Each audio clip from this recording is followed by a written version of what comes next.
अस्सलाम वालेकुम। आज मैं आपको व्हाट्सअप वेब की स्क्रीन लॉक करना सिखाऊंगा कैसे करते हैं इसको। आज 3 डॉट्स यहाँ पे लेकिन कोई लॉक स्क्रीन का ऑप्शन नहीं है। यहाँ पे settings, help, join the beta, back. यहाँ पे कुछ सेकंड्स पर ये देखिए ये आगे बीटा ऑप्शन। यहाँ पे सेटिंग्स पर प्राइवेसी, लॉक स्क्रीन यहाँ पे ओके। यहाँ पे क्लिक किया, फिर यहाँ पे पासवर्ड ओके।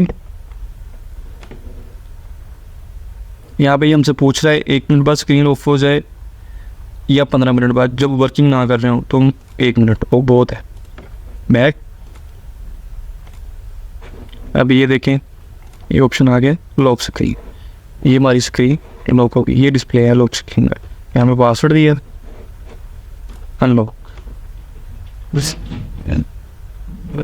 ओके शुक्रिया, अल्लाह हाफिज़।